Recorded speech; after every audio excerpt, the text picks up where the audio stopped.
and then the video will break. So there's 2 for this one, my apologies. The answers on that fill-in sheet are as follows. So for round 1, round 1 you've got 2 pints of strong lager, that equates to 4 units. You've got 2 glasses of red wine, that equates to 3 units.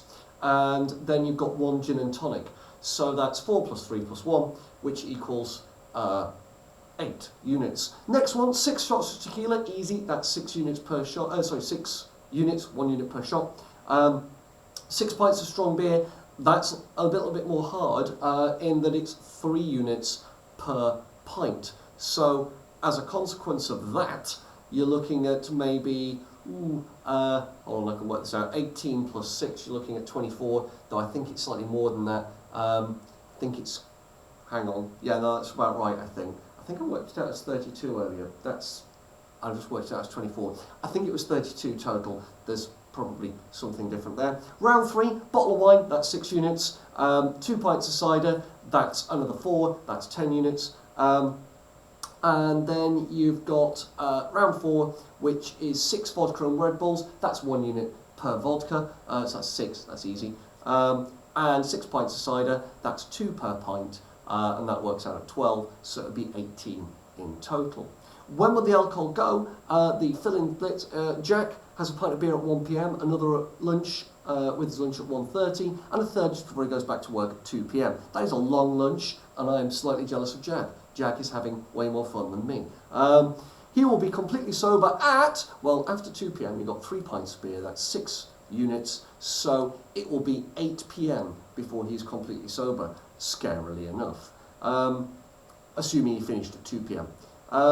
B, Alison has a glass of wine at 7 PM, another at 7:15, and an alcopop at 7:30. Done. That's 1.5 units, 3 units, an alcopop I think is 2 units? No, it's also 1.5, isn't it? Making 4.5. She goes out for a pint of lager at 8 PM, always a bad idea, so that's another 2 units. So it's 4.5 plus 2, that's 6.5. Another at 9 PM, oh dear. So that makes, hold on, I can do that. 4.5, 6.5, 8.5, and a third at 10 PM. That's 10.5 units. She finished off the evening with a double vodka.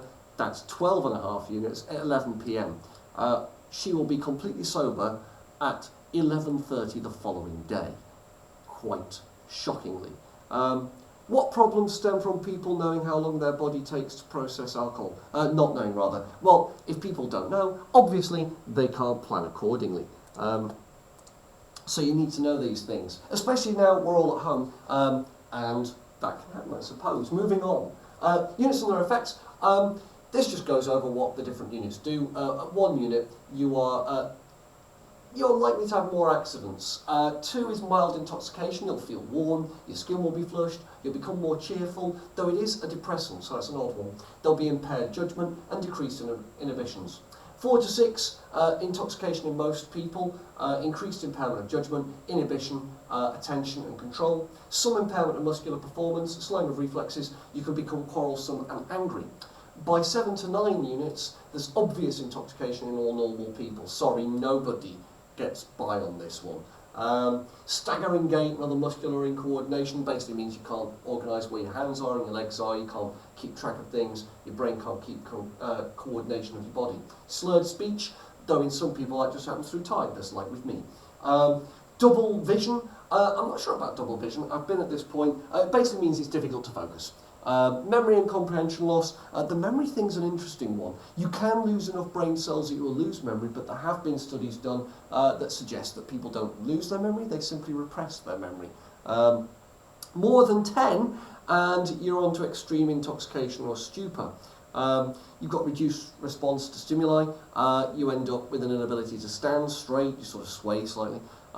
You may end up with vomiting, incontinence, and sleepiness. More than 20, and you're probably in a coma. More than 30, and you end up with alcohol poisoning. That can lead to death. The next task asks you to draw a person, and then the effects alcohol have on different parts of the body. There are at least 13 different things. So you're going to pause the video now, because you're good students, and have a go at that before you look at the answers. Pausing? Pausing. Okay, cringy pause shot. And we're on. So you've paused, clearly. These are the things, I'm not sure if you can read these, so I'll go through them. You've got brain damage, addiction and stroke. You've got blurred vision, slurred speech, bleeding throat, but you didn't get that one. Breathing may stop, I bet you didn't get that one. Heart disease, irregular heartbeat, that's 2 different things. Stomach ulcers, liver disease, I bet you got that one. Muscle weakness, I'll be honest, I didn't know that one. Intestinal cancer, wow. Intestinal ulcers, these are horrid pictures. Impotence in men, infertility in women, it's the same thing.